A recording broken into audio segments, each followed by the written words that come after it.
Okay, let me inform you that we are 40 minutes back on our schedule of the program, so I have to be a stickler to roll the whole program from now on. But still, there is time for questions if somebody wants to address the speakers. So I will start. I will pair the keynote speech with the speech of Maria Geraga. They shared a lot of comments, so if you have to address any question to George Papatheodorou or Maria Geraga, please.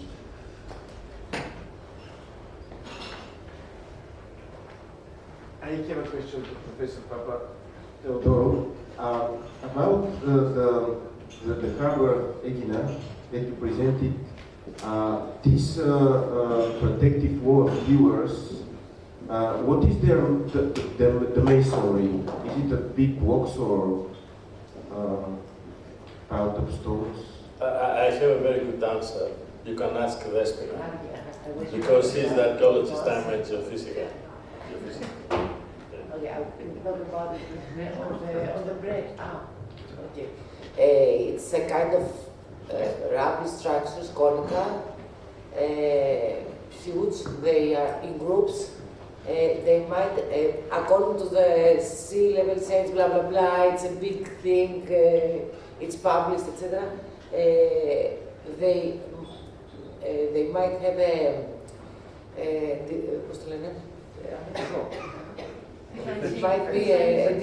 they might have a defensive role against hostile triremes. They might have been used as reef technique, man-made reefs. But it's a big story because it's 55. It's huge. It's 1.5 kilometers, the whole distance, and it defends all the maritime facade of ancient Aegina from the north, from the north side of the defensive wall of the city, terrestrial I mean, to the other side. So it's like we have a wall, a fortification wall around the city and around the maritime facade. It's unique. Okay, thank you.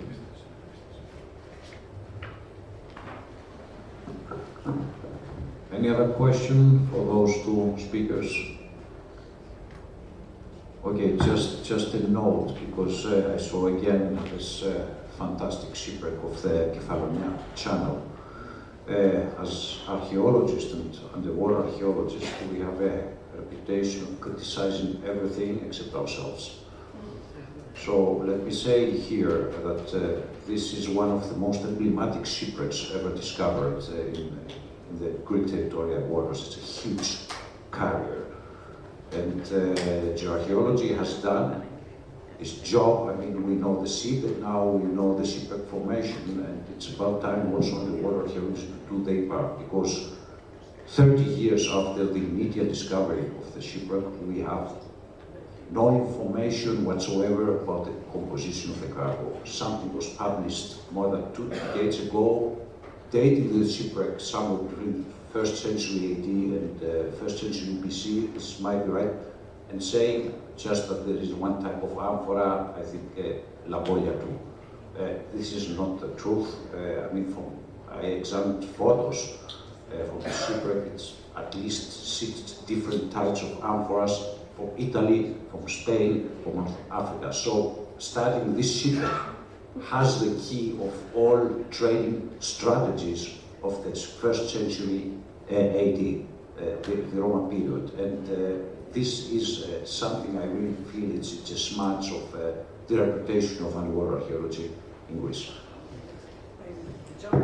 Georgia, we agree totally with you, and I will add that we think that the wreck is under threat. There are a lot of anchoring marks around the shipwreck. And we discovered this, let's say, 2-3 years ago, 5 years ago. We don't know at the present actually if we have damages from the anchoring, because there are a lot of yachts, as we know, anchoring offshore the fish cargo. So it's a very, very danger zone for the shipwreck, so you have to carry it. Yes, okay, I can't anymore apologize for my former service. I just can hope that it's declared an underwater archaeological site. And I can also only, inform about it my ex-colleague in the effort, Dimitris Kourkoumelis, in the next days he's going to join the conference. Do you want to ask any other question to Mr. Domotel or Mr. Gerina?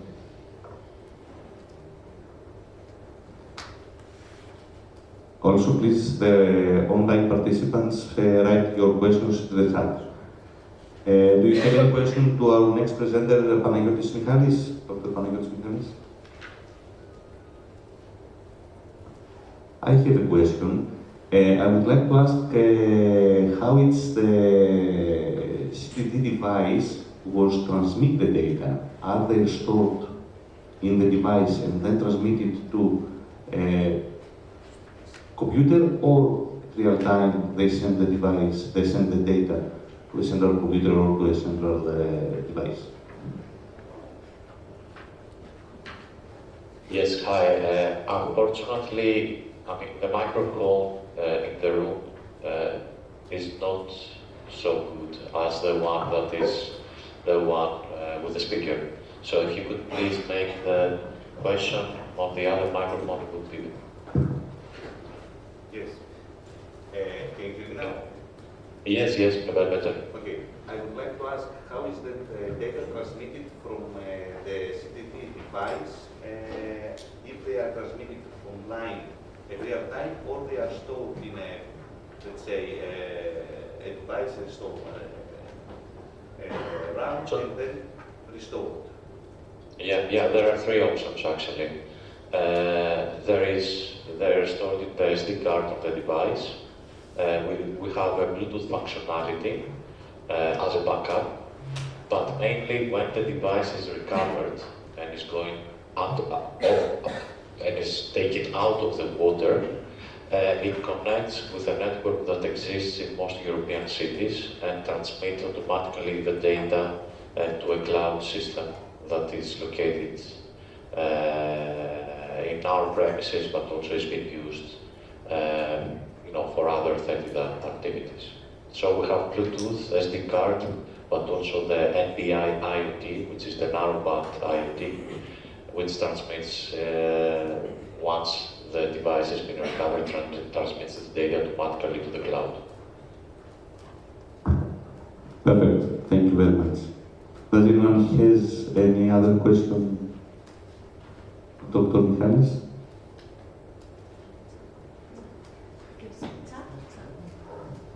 And what about the chat? They asked about the geolocation. For you are writing some questions, but please write also the presenter. I know that the first question was about Dr. Michalis, but the second, I don't know.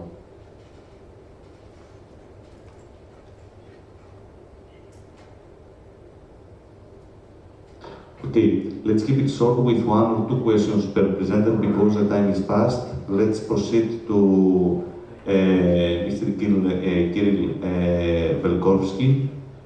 Do you have any questions for Mr. Velkovsky?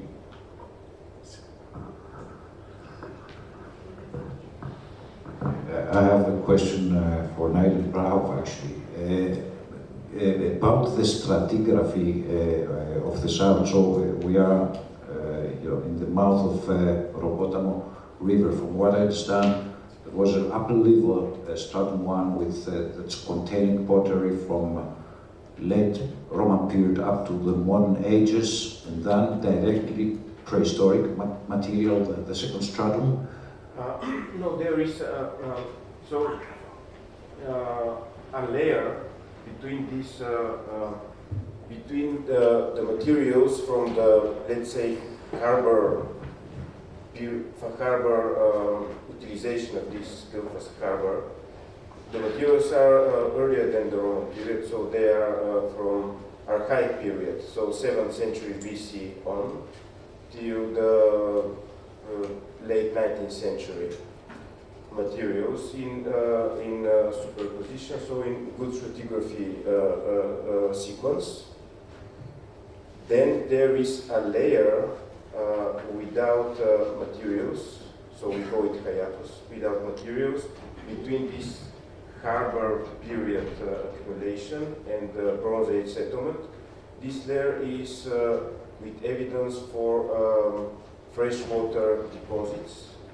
And below this layer, we found remains of this Bronze Age settlement, which was either terrestrial, either on the banks of this Firth or Deep Gulf, or the river bank. Okay, this is the stratigraphy of the trenches you opened. Yes. Yeah, yes. all right, then I probably misunderstood. Yeah. This is the stratigraphy of a trench which was about 4 meters deep. So we started about 3 meters, 3-4 meters at the sea level, at the seafloor, and we excavated 3-4 meters deep into the seafloor, sea ground. Okay, thank you. If there is no other question for Mr. Wilkowski and Madam Prauf, let's proceed to Dr. Popek. Implementation of parametric subbottom profiler in submerged harbor of the Buk Bay in Poland.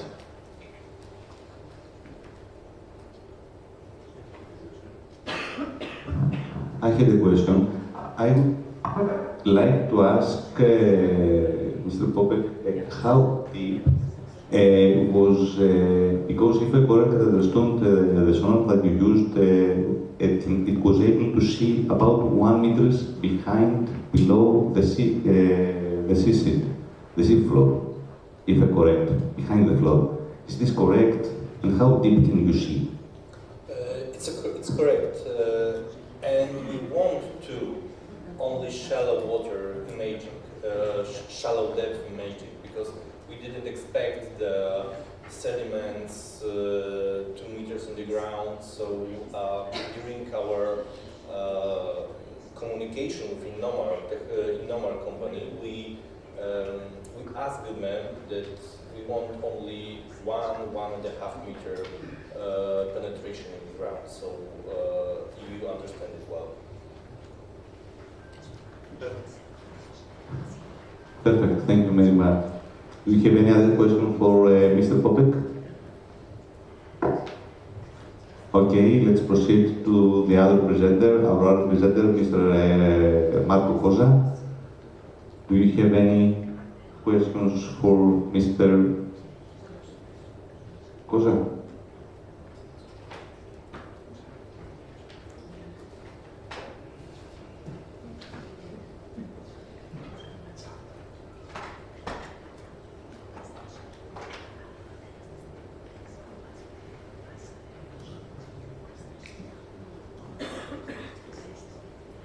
Okay, let's proceed to Mr. Maglis for our next presentation. Mr. Angelos Maglis. Do you have any questions?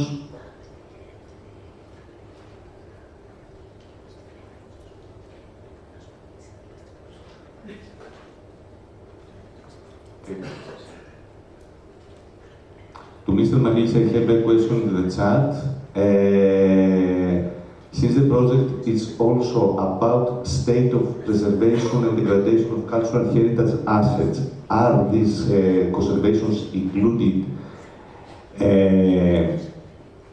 being advised in the formation or this project research? Second, okay, I will set the second question after that.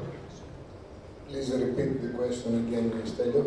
Since the project is also about state of preservation and degradation of cultural heritage assets, are these conservations included or being advised in the formation of this project research?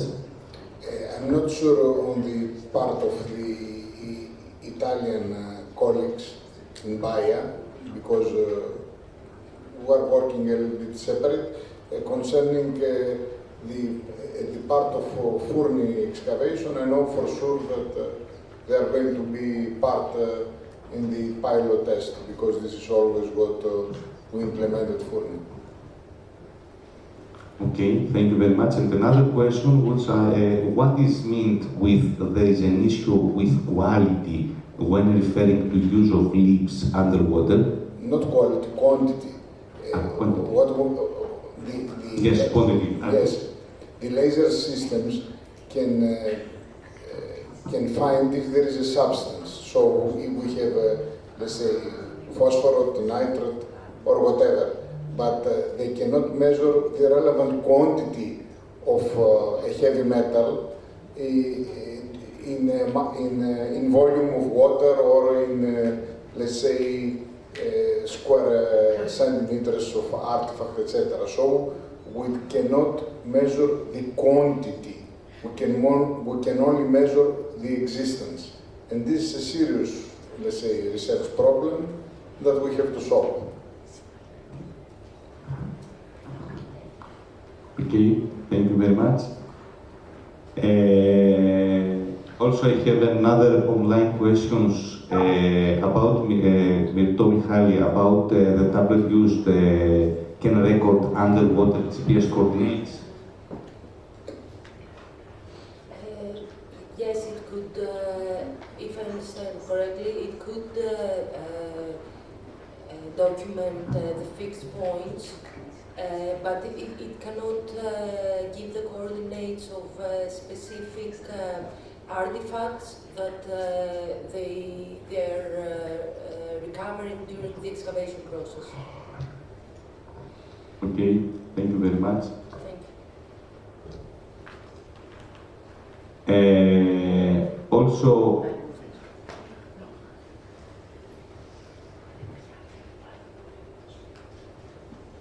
there was two questions. The one question that was submitted, if I correctly understand, was answered online by the presenter.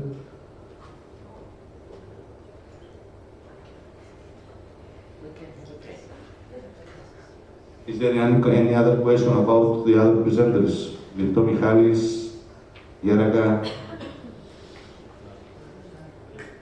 Okay, so this is the end of this session. Mr. Kulflakis, please. Yeah. There is a lunch break now next door, and let's try to be back at, let's say, 2:30 to keep up. Come on, guys, we are back on schedule. 3 o'clock? 3 o'clock? Okay, 3 o'clock it is.